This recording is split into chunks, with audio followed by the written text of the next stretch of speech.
Où vont les avions que plus personne n'utilise? Bonne question, et il y a plus de réponses qu'on ne le pense.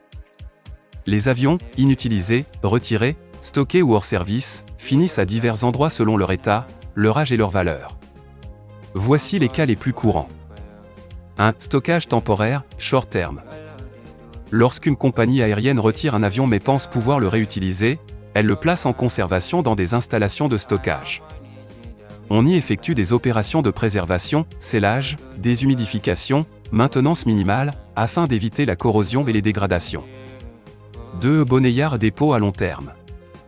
De nombreux avions sont envoyés dans des bonneyards, cimetières d'avions, souvent situés dans des régions au climat sec comme les déserts, par exemple, aux États-Unis.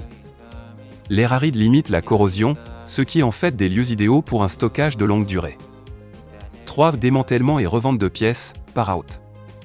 Quand un avion n'est plus viable dans son ensemble, il est démantelé, moteur, avionique, train d'atterrissage et autres composants précieux sont retirés et vendus à des compagnies aériennes, ateliers ou revendeurs de pièces détachées.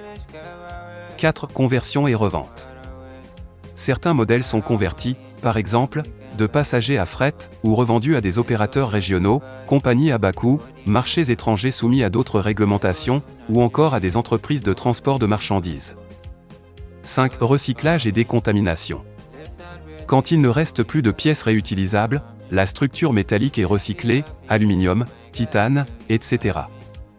Avant cela, on retire et traite les matériaux dangereux, liquides, batteries, composants contenant des substances polluantes.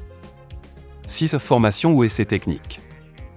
Certains avions servent de plateforme d'entraînement pour les mécaniciens, les pompiers d'aéroport ou pour des essais techniques et de sécurité. 7. Exposition au musée et restaurant.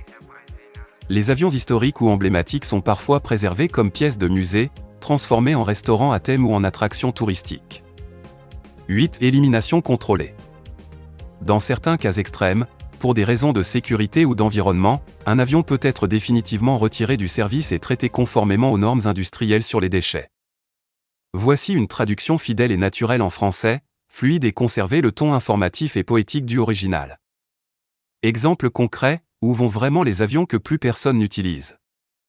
Voici des exemples réels et fascinants, étape par étape, pour comprendre ce qu'il advient des avions arrivés à la fin de leur service.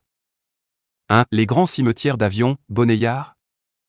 Ces lieux semblent tout droit sortis d'un film de science-fiction, des kilomètres d'avions garés, ailes contre ailes, sous le soleil du désert. Davis-Monthan Air Force Base, Tucson, Arizona, États-Unis. C'est le plus grand cimetière d'avions du monde, avec plus de 4000 appareils militaires et civils stockés. Certains sont conservés pour une éventuelle remise en service, d'autres attendent d'être démontés ou recyclés. Le climat aride empêche la corrosion, parfait pour hiberner les avions. Mojave Air et Spaceport, Californie, États-Unis.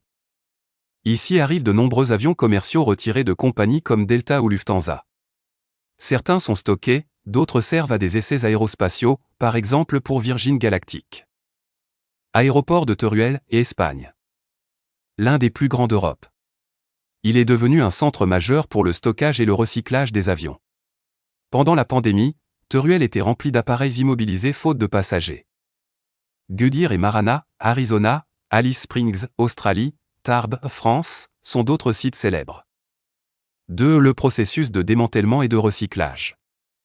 Lorsqu'un avion arrive à la fin de sa vie utile, environ 25 à 30 ans, il passe par un processus très rigoureux. 1. Vidange des liquides, carburant, huiles hydrauliques, fluides de refroidissement.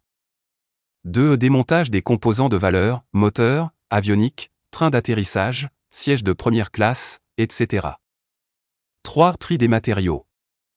80 à 90% d'un avion peuvent être recyclés, aluminium, titane, acier.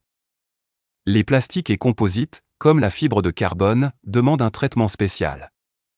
4. Découpage et fusion du fuselage pour réutiliser le métal.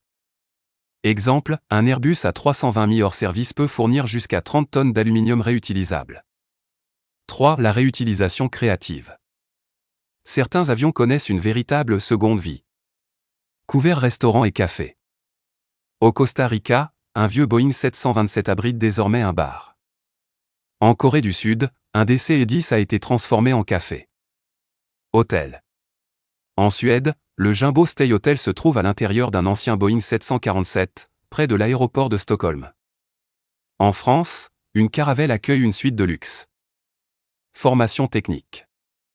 Les écoles d'aviation et les pompiers d'aéroport utilisent d'anciens fuselages pour s'entraîner à la lutte contre les incendies ou aux évacuations d'urgence. 4. Les moteurs et les pièces détachées. Les moteurs sont les éléments les plus coûteux et précieux d'un avion, parfois plus chers que le fuselage lui-même. Un moteur peut valoir entre 10 et 20 millions de dollars et durer jusqu'à 30 ans. C'est pourquoi beaucoup sont réutilisés sur d'autres appareils ou loués à des compagnies aériennes. 5. Une note poétique. Dans le monde de l'aviation, on aime dire que les avions ne meurent jamais, mais qu'ils se transforment. Certains revoleront. D'autres donneront naissance à de nouveaux avions. Et quelques-uns resteront sur la Terre pour continuer à raconter des histoires.